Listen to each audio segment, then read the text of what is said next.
కళ్యాణ్ మాలిక్ గారు మార్నింగ్ అండి. Good morning అండి. షో అండి. థ్యాంక్ యూ అండి. కళ్యాణ్ మాలిక్ గారు కళ్యాణ వైభోగం అనే చిత్రానికి సంగీత దర్శకత్వం వహించారు. దాము గారితో ఆల్మోస్ట్ ఆల్ నిజంగా వారి సంస్థల ఆస్థాన విద్వాంసుడు అనొచ్చు. మీరు చాలా సినిమాలకి వర్క్ చేశారు యాజ్ అ మ్యూజిక్ డైరెక్టర్గా.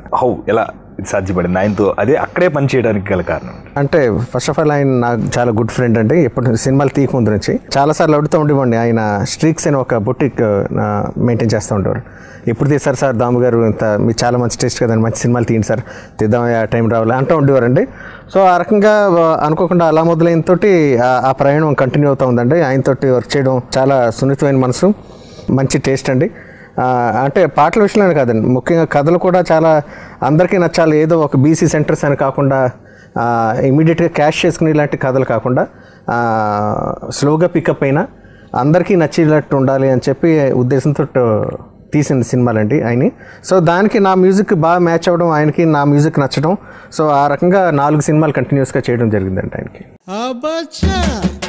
ఏంటి పద్ధతి నా ముఖం, ఆ రోజు ఫస్ట్ సినిమాకి ఏమైతే రెమ్యునరేషన్ ఇచ్చారో ఈ 4 సినిమాకి అదే రెమ్యునరేషన్. ఆయనకి గతి లేదు, నాకు గతి లేదు. నేను అదే బ్యానర్ పట్టుకుని వెళ్ళాడుతున్నాను, ఆయన నన్ను పట్టుకుని వెళ్ళాడుతున్నాడు. ఇది అసలు రీజన్. కళ్యాణ్ మాలిక్ గారు ఈ సినిమాకి నందిని రెడ్డి గారి దర్శకత్వం వహించారు. అవును. ఆవిడతో కూడా మీ జర్నీ ఆల్మోస్ట్ ఆల్ మొదటి నుంచి జరుగుతూనే ఉంది. ఎలా ఉంటుందండి ఎక్స్పీరియన్స్ ఆవిడతో వర్క్ చేయడం? చాలా బాగుంటుందండి. అంటే దురదృష్టవశాత్తు ఇక్కడ దాము గారిలాగే నందిని రెడ్డి కూడా నాకు ఎప్పటి నుంచో ఫ్రెండ్ అండి. సో అలా మొదలైంది, కలిసి చేయడం జరిగిందండి. సో అలా మొదలైంది, సూపర్ హిట్ అయింది. తర్వాత అదే ఉత్సాహంతో ఇప్పుడు రెండో సినిమా కొన్ని కారణాల వల్ల చేయలేకపోయినా మూడో సినిమా తన కాంబినేషన్లో మళ్ళీ నాకు చేయడం చాలా సంతోషంగా ఉందండి. తన సినిమాలకు ముఖ్యంగా నేను చేసిన ఆల్బమ్స్లో రిలీజ్ అయిన ఇమ్మీడియట్గానే నాకు చాలా మంచి పేరు రావడం జరుగుతుందండి. అలా మొదలైంది కానీ కళ్యాణ్ వైభోగమే కానీ ఆడియోకి విపరీతమైన రెస్పాన్స్ వస్తుందండి. చాలా బాగా చేయించుకుంటుంది, కొత్తగా ఉంటాయి తన పాటలు ఏంటి అని. లోపల నాకు అది నచ్చపోయినా ఒప్పుకోక తప్పదు, అది మంచి నిజం అండి అది. సో తనతోటి వర్కింగ్ నాకు ఇప్పుడు చాలా ఇష్టం అండి. ఏంటి నందిని, రెండో సినిమా కొన్ని కారణాల వల్ల అవ్వలేదా? గుడ్డేం కాదు, కళ్ళు ఎత్తుకెక్కినాయి. రెండో సినిమా కళ్యాణ్ అవసరం లేదనుకుంది, తమ్ముని దగ్గర పారిపోయింది. పట్టుకుని మనకు దేవుడు ముట్టుకేసాడు, మళ్ళీ మూడో సినిమాకి నా దగ్గరికి వచ్చింది. అది అసలు రీజన్. కళ్యాణ్ మాలిక్ గారు అలాగే ఈ సినిమాకి లక్ష్మీ భూపాల్ గారు మాటల రచయిత. ఈ సినిమాలో 6 పాటలు కూడా రాయడం జరిగింది. ఆయనతో గతంలో మీరు అలా మొదలైందిలో ఒక పాటకు వర్క్ చేస్తున్నారు. అవునండి. Work experience with Lakshmi Bhupal గారు. లక్ష్మీ భూపాల్ గారు చాలా ముఖ్యంగా చాలా పేషెన్స్ ఉన్న వ్యక్తి అండి. ఎన్నిసార్లు ఎన్ని వర్షన్స్ అడిగినా సరే అదే ఓపికతోటి ఎక్కడా విసుగు లేకుండా చాలా బాగా రాయడం జరిగింది. ఫస్ట్ అలా మొదలైందికి ఏదో అనుకుంటాన్న పాట చాలా సూపర్ హిట్ సాంగ్ అండి. సో ఆ రాసిన ప్రేమతో మళ్ళీ ఈ సినిమా కూడా వర్క్ చేయడం జరిగిందండి. దీంట్లో ఒక పాట ఇస్తే ఏం బాగుంటుందని చెప్పి 6 పాటలు ఇవ్వడం జరిగింది. అండ్ నందిని రెడ్డి పాటలే కాదు మాటలు కూడా రాసే అవకాశం కూడా ఇచ్చిందండి ఆయనకి. సో 2 కత్తిమీద సాంబు లాంటివి 2 కూడా చాలా చాకచక్యంగా ఎంతో అద్భుతంగా అందరినీ సాటిస్ఫాక్షన్ చేసేలాగా చాలా బాగా వర్క్ చేశారండి. సో అది ఆయనకి చాలా మంచి పేరు తీసుకొస్తుందని నా అభిప్రాయం అండి. రిలీజ్ అయిన తర్వాత కూడా ఇంకా మరిన్ని ఆఫర్స్ వస్తాయని చెప్పి నా నమ్మకం అండి. లక్ష్మీ భూపాల్తో వర్కింగ్ నందిని ఏం పడిందో కానీ అలా మొదలైనకి నాకు ఎంత హింసపడ్డానో ఒక పాట రాయించడానికి 6 పాటలకి దానికి 100 రెట్లు హింసకి గురైను. అది ఏం చెప్పుకుంటాం, నమ్మకం. బాగా రాశాడు, అద్భుతమైన పేర్లు వస్తాయి, ఎంతో కృషి చేశాడు, ఇవన్నీ సొల్లు మాటలు. 6 పాటలకి ఒక్కొక్క పాట ఎగ్జాజరేషన్ లేకుండా 30 రోజులు కూర్చున్నాం. నా టైం అంతా వేస్ట్. ఈ మాత్రం దానికి వేరే కొత్త లిరిక్ రైటర్కో లేకపోతే శాస్త్రి గారి దగ్గర పారిపోతుంది కదా, ఈయన మారడు అని మాత్రం ఫిక్స్ అయ్యాను. కళ్యాణ్ మాలిక్ గారు మీ సినిమాలు, మీ మ్యూజిక్ డైరెక్షన్, ఈ జర్నీ చూస్తే కనుక మీరు ఎప్పుడు ఒక కాన్సెప్ట్ ఓరియంటెడ్ కథలను ఎంచుకుని వాటికి అలాంటి చిత్రాలకి సంగీత దర్శకత్వం వహించారు. అంటే ఇందుకు మాస్ మసాలా కమర్షియల్ సినిమాలకి ఎప్పుడు మీరు సంగీత దర్శకత్వం వహించలేదు, ఎందుకని అటువైపుగా మీరు ప్రయాణం చేయలేదు? నేను అంటే చిన్నప్పటి నుంచి విన్న పాటలన్నీ చాలా మంచి పాటలండి. రేడియోలో 70sలో పుట్టినందువల్ల ఆర్డి బర్మన్ పాటలు, ఇళయరాజా గారి పాటలు విని పెరిగే అదృష్టం నాకు కూడా లభించింది. సో ఆ కైండ్ ఆఫ్ సాంగ్స్ చేయడానికి ఎక్కువ ఇష్టపడిపోయాను.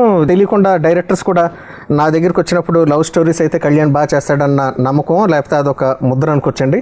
ఆ కైండ్ ఆఫ్ జానర్ సినిమాలు నాకు ఎక్కువ రావడం జరిగిందండి. సో అవే చేశాను. నేను చేసిన సినిమాల్లో మాస్ ఓరియంటెడ్ పాటలు చేయడానికి చాలా తక్కువ స్కోప్ ఉందండి. ఒకటి అడదపడద ఏదో స్లైట్గా నేను ట్రై చేసినా అవి మాస్గా పెద్దగా పరిగణలోకి తీసుకోలేదు. ఎందుకంటే నా majority of songs love songs, romantic songs నా కెరీర్ని డామినేట్ చేసినాయండి బాగా. సో డామినేట్ చేసిన కన్నా నాకు కూడా అవి చేయడం బాగా ఇష్టం.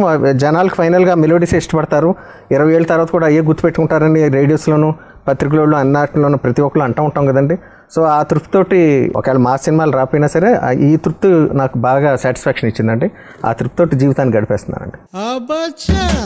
ఏ మా సినిమాలు నేను చేయనా, చెప్పానా ఎవరితోటన్నా, ఇంటర్వ్యూలో చెప్పాను నేను ఎప్పుడైనా, లేకపోతే పవన్ కళ్యాణ్ గారి సినిమా చేయను, ఎన్టీఆర్ సినిమా చేయను, మహేష్ బాబు సినిమా చేయను, ఇవన్నీ నాకేమైనా దోలా చేయకుండా ఉంటానికి వాళ్ళు రావాలిగా, నా మ్యూజిక్ వాళ్ళకి నచ్చాలిగా. నచ్చకుండా రండి బాబు అంటే వచ్చేదానికి నాకేమైనా నేను పెద్ద పుడ్డింగ్నా ఇక్కడ టాలీవుడ్లో. వాళ్ళకి నా సంగీతం నచ్చాలి, నా మీద నమ్మకం ఉండాలి, బోల్డ్ ఇష్యూస్ ఉంటాయి. అది కళ్యాణ వైభోగమే ఒక చక్కటి తెలుగు చిత్రంలో హీరోగా నటించారు. అంటే తెలుగు చిత్రం అంటే తెలుగు పేరుతో తెలుగు నేటివిటీకి దగ్గరగా ఉన్న సినిమాలో హీరోగా నటించారు.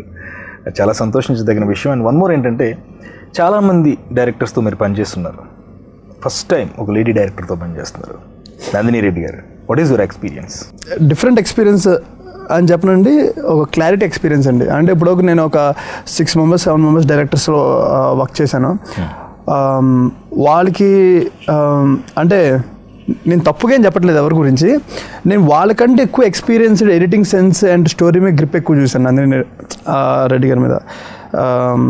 అండ్ నెక్స్ట్ ఏంటంటే ప్రతి ఒక్కటి ఓన్లీ డైరెక్టర్ అంటే చైర్లో కూర్చునే యాక్షన్ కట్ అని కాకుండా ఆర్ట్ డిపార్ట్మెంట్ లాగా, నెక్స్ట్ ప్రొడక్షన్ బాయ్ లాగా, సో అటు ఇటు పని లేట్ అవుతుంటే ఆవిడలు చేస్తూ ఉంటారు. సో నాకు బాగా ఇష్టం నందిని రెడ్డి గారు. అందుకని యాజ్ అ డైరెక్టర్ కాదు, డైరెక్టర్ అంటే 24 craftsని డిమాండ్ ఏం చేయడం కాదు, 24 craftsని చూసుకోవడం కూడా అని చెప్పి నాకు ఫస్ట్ టైం ఒక డైరెక్టర్ నుంచి తెలుసుకున్నాను. అది అంటే మ్యాటర్ ఏంటంటే అసలు బేసిక్లీ నాకేమో ఒక 2-3 సినిమాలు కొంచెం తేడా కొట్టేలా ఉన్నాయన్నమాట. అప్పుడు ఇంకా లక్ష్మీరామాంటి సినిమా రిలీజ్ అవ్వలేదు, జాదుగడ్ రిలీజ్ అవ్వలేదు. సో ఏంటా ఈ టైంలో అని చెప్పి ఆల్రెడీ ఒక పెద్ద హిట్ ఇచ్చింది కదా నానితో, నాకు కూడా ఆశ ఇచ్చేద్దాం, అందుకే లేకపోతే నమ్మకం మనకి అలాంటి ఏమి ఉండదు. శౌర్య గారు టాలీవుడ్లో మోస్ట్ హ్యాండ్సమ్ హీరో మీరు, అండ్ చాలామంది హీరోయిన్స్తో వర్క్ చేస్తున్నారు. ఈ సినిమాలో మాలవికతో వర్క్ చేస్తున్నారు. What is your chemistry with Malavika? Chemistry ఏంటంటే కెమిస్ట్రీ ఇప్పుడు బేసిక్లీ నందిని రెడ్డి గారు రాసుకున్నప్పుడు ఈ స్టోరీలో హీరో క్యారెక్టరేషన్ బట్టి కెమిస్ట్రీ కూడా డెవలప్ అవుతూ ఉంటుంది. సో నేను హీరోయిన్ కలుసుకున్నాం కదా అని చెప్పి లేని సీన్లు పుట్టించాం కదా. సో నాకు తెలిసినంతవరకు పెన్లో ఉన్నంత కెమిస్ట్రీ మేము బయట పండిస్తాం. సో అందుకే మాకు యాక్టర్లు పిలుస్తారు. సో మా జాబ్ మేము చేస్తాం అంతే. అంటే నేను అనేది మీరు హీరోయిన్స్తో బాగా క్లోజ్గా మూవ్ అవుతారని, అలాగే మాలవికతో కూడా మూవ్ అయ్యారా ఎలాంటి? కిడ్ అండి, ఇంక తనతో chemistry I don't think so అండి. ఇట్స్ ప్యూర్లీ ఆడుకున్నారు, ఇంకా ఆడుకున్నాం అంతే. బేసిక్లీ చెప్పాలంటే నందిని రెడ్డి గారిని ఆడుకున్నాం ఇద్దరం కలిసి, చిన్నపిల్లలకి ఇద్దరం కలిసి నందిని రెడ్డి గారితో ఆడుకున్నాం అంతే. ఫిజిక్స్ ఏంట్రా ఫిజిక్స్, కెమిస్ట్రీ ఏంట్రా కెమిక్స్, మ్యాథమెటిక్స్ లేవరా నీకేం కావాలి? నాకు రాజశేఖర్ లింక్ అది వేసుకో ప్రోమోగా, నాకు మాలవికకు లింకు అది వేసుకుంటూ ఇప్పుడు ప్రోమోగా. సో నీ బేసిక్లీ ప్రోమో కోసం హీరోని రోడ్డు మీద లేస్తావు అంతేగా. ఇప్పుడు ఉంటే మొత్తం చెప్పేస్తావేంటి? లేదు ఉంటే చెప్పం. అయినా బేసిక్గా ఒకటి అర్థం కాదు, ఎప్పుడు చూడు రాశికన్నా మాలవిక ఇంకో వేరేది పెట్టరా, నాకు వేరేది తిరగానే ఉండదా? శౌర్య గారు మీరు ఎంచుకునే కథలు కానీ ఒక డిఫరెంట్గా ఉంటాయి, ఒక మాస్ ఇమేజ్ కావాలని ఎప్పుడు కోరుకోలేదు. అంటే జాదుగడ్ ట్రై చేశారు, బట్ తర్వాత జాదుగడ్ ఫ్లాప్ అయిందండి. బేసిక్లీ మనం most of the audience 70% of the people they are mass. అంటే మాస్ అంటే కింద బీసీ సెంటర్స్ అనే కాదండి, వాళ్ళకి అప్రోచ్ ఎక్కువ ఉంటుంది అనమాట. అంటే మన సినిమా అందరూ చూడాలని కోరుకుంటుంది. సో ఆ కోరిక ఇప్పుడు దాని ఏమంటారంటే ఊహలు గుసగుసలాడే కొంతమంది చూస్తారు. సో నాకు ఇయర్లో 3 movies చేయాలి, 3 movies 3 genres చేయాలి. ఓకే. సో ఒకటి ఫ్యామిలీకి, ఒకటి కాలేజ్ స్టూడెంట్స్కి, ఒకటి మాస్కి. సో అందరికి దగ్గరే ఒక సినిమా రావడం అంటే అది అరుదు. అది కొన్ని సినిమాలకు మాత్రం, మరో చరిత్ర, బొమ్మరిల్లు అలా మొదలైంది మన నందిని రెడ్డి గారిది. సో కొన్ని సినిమాలు మాత్రం అవుతాయి. సో ఆ ప్రయత్నంలో ఫ్లాప్ అయిన సినిమా జాదుగడ్. ఏంట్రా జాదుగడా? అసలు నీ బాధ ఏంటి చెప్పు? నేను వెరైటీ సినిమాలు తీయడం కాదు, ఎవడు ఎక్కువ ఇస్తే తెస్తా. ఇప్పుడు నీ ప్రాబ్లం ఏంటి? నువ్వు ఇస్తావా? కొంచెం డిఫరెంట్ చెప్పు, నేను తీస్తా అంతేగాని జాదుగడ్. అయినా మాకు మాస్ ఫాలోయింగ్ కావాలి, 7 కోట్లు 8 కోట్లు రెమ్యునరేషన్ తీసుకోవడానికి కదా హీరోలు అయ్యాం. మొత్తం బుర్రలాగా నడుతావు ఇలాంటివన్నీ కెమెరాలు చెప్పా. శౌర్య గారు, ఇప్పుడు టాలీవుడ్ యంగ్ హీరోస్ అందరూ చాలా ఫాస్ట్గా వర్క్ చేస్తున్నారు. తెలుగు, తమిళ్, కన్నడ, మలయాళం అన్ని భాషల్లోనూ వర్క్ చేస్తున్నారు. మీరు అలాంటి ఆలోచన ఏం చేయట్లేదు? అంటే యాజ్ ఆఫ్ నో అప్పుడు నాకు ఇంకేం లేదండి.